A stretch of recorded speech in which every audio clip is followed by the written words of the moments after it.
নমস্কার, আপনারা দেখছেন নিউজ 10 বাংলা। পুজো পরিক্রমার আজ আমাদের দ্বিতীয় দিন। অনেক পুরনো ক্লাব, এটা হলো ব্যাটরা নবীন সংঘ। আমরা চলে এসেছি 2025-এর। এবারে তাদের কি থিম, আমরা সরাসরি থিম মেয়ের কাছ থেকে জেনে নেবো। তার নমস্কার, আপনার নামটা? আমার নাম তুহিন ঘোষ।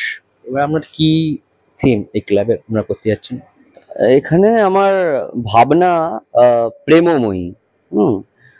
প্রেমময়ীর যেখান থেকে আমি যে সূত্র প্রেমময়ী, সেটি হচ্ছে মানে মা দুর্গাকে কেন্দ্র করেই তো আমাদের সবকিছু, আমাদের এই আড়ম্বর সবটাই হচ্ছে মা দুর্গাকে কেন্দ্র করে। তো মা দুর্গার তো অনন্ত কোটি রূপ, মা দুর্গাকে আমরা অনেক রূপে আমরা দেখতে পাই। ঠিক সেম এজ আমাদের মাকে, আমাদের গর্ভধারিণী মায়ের যেমন অনেক রূপ থাকে, কখনো আমাদের মা আমাদের লালন করছে, শাসন করছে, বকছে, আবার বুকে আগলে নিচ্ছে, তাকে আমরা অনেক রূপে দেখতে পাই। ঠিক ঠিক একইভাবে মা দুর্গারও অনেক রূপ রয়েছে, কিন্তু সব রূপের আধারে যে তার প্রকৃত স্বরূপ, সেটি হচ্ছে তার প্রেম স্বরূপ, তার প্রেমময়ী তার যে রূপ। হ্যাঁ, কারণ এই যে মা দুর্গা, আমরা তিনি মহিষাসুর মর্দিনী রূপে আসছেন, অসুরকে নিধন করছেন, তার আসুরি শক্তিকে খণ্ডন করছেন, তাকে আমরা এই রূপে দেখে থাকি। কিন্তু তিনি কেন করছেন? তিনি এই কারণেই করছেন যে তিনি তাকে সংশোধন করাচ্ছেন, ঠিক আছে, তার আসুরি শক্তিকে খণ্ডন করছেন। তো তার সকল কিছুর পেছনে এগুলো হচ্ছে তার কৃপা প্রদান করছেন। তো সকল রূপের আধারে তার যে প্রকৃত রূপ, তার প্রকৃত স্বরূপ, সেটি হচ্ছে প্রেম স্বরূপ, তার প্রেমময়ী তার রূপ। এবং শুধু তাই নয়, মা দুর্গা যেমন প্রেমময়ী, আমরা এই জড়জগতের সকল কীট পতঙ্গ, মনুষ্য, জীবজগৎ এবং সকল নারী, সকলের মধ্যে মায়ের কিন্তু সেই রূপ বর্তমান, মায়ের সেই রূপ নিহিত রয়েছে। এবং শুধু তাই নয়, মায়ের সকল গুণাবলী নিহিত রয়েছে।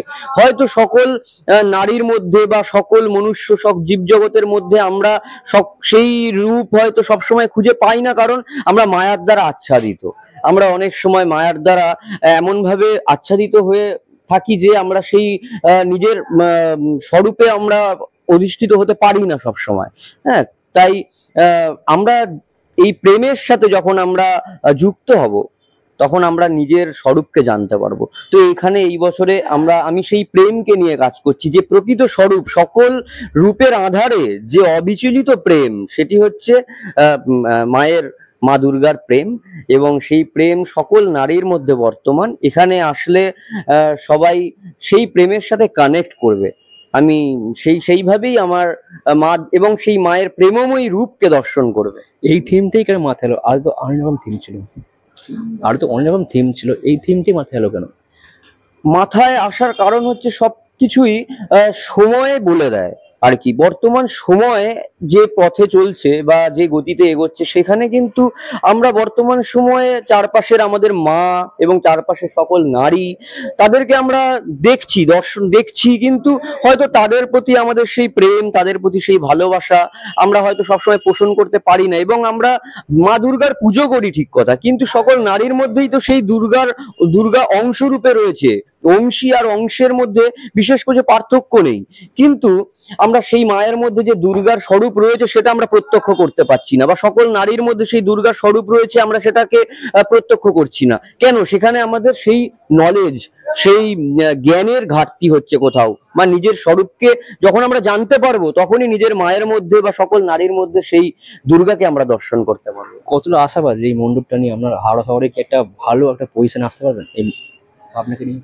দেখুন, কি পজিশনে আসতে পারবো সেটা আমি জানি না, তবে আমার মনে হয় এই সময়ে দাঁড়িয়ে মানুষের কাছে এই বার্তাটা দেওয়াটা ভীষণভাবে জরুরি, যে আমাদের সকলের প্রতি, সকল নারীর প্রতি সম্মান জানানো, এবং সকল নারীর প্রতি আমাদের সেই শ্রদ্ধা, ভালোবাসা, এবং তারা যে প্রেমের অধিকারী, তারা যে মা দুর্গারই অংশ, এটা সবার আগে আমাদের জানা দরকার। আমরা কি অবস্থান পৌঁছবো সেটা কিন্তু বড় বিষয় নয়, আমাদের মননের পরিবর্তন হওয়ার দরকার, আমাদের নিজের মনকে পরিবর্তন করা দরকার। প্রত্যেক মানুষ এসে যেন সেই প্রত্যেক নারীর প্রতি আমাদের যেন সেই সম্মানকে আমরা নতুন ভাবে আমরা যেন কানেক্ট করতে পারি, বুঝতে পারি, তাহলেই আমরা সার্থক। মাকে দেখতে পাচ্ছি অলরেডি মা চলে এসছে, এই প্যান্ডেলের সাথে কি মায়ের কি একভাবে সেই রূপ দেখতে পাবো আমরা?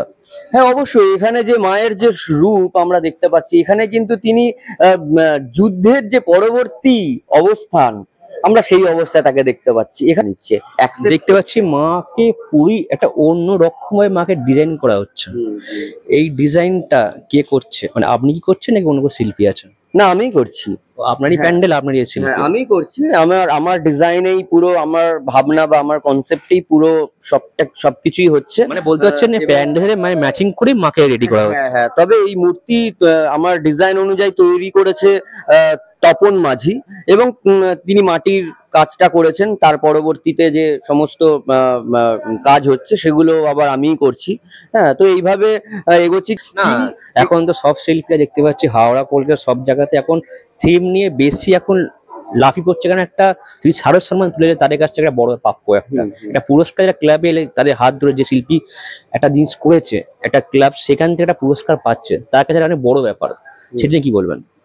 দেখুন, পুরস্কার, সব থেকে বড় পুরস্কার আমার কাছে মনে হয় যে এই মা দুর্গার পুজো, তো মা দুর্গা আসছেন এবং সকলকে কৃপা প্রদান করার জন্য আসছেন, ঠিক আছে? এবং এই পুজো হচ্ছে সকলের জন্য। তো সব থেকে বড় পুরস্কার তখনই যখন দর্শনার্থী আসবে, মাকে দর্শন করবে, এবং দর্শন করে সবার মনের যে শান্তি আসবে, সেটাই হচ্ছে সব থেকে বড় পুরস্কার।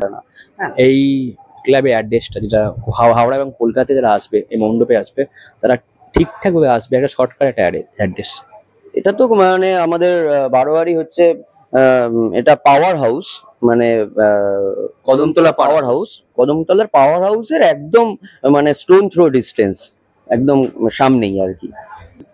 শুনতেই পেলেন এবারে ব্যাটরা নবীন সংঘ কি থিম করছে। যে থিম মেকার আছে, খুব ভালো একটি থিম আপনার কাছে আকর্ষণ রাখছে। অবশ্যই আসতে হবে, দেখতে হবে, আর নিউজ টেন বাংলাকে সাবস্ক্রাইব ফলো করতে হবে। ক্যামেরা আদিত্যের সাথে আমি দেবরূপ, হাওড়া থেকে নিউজ টেন বাংলা।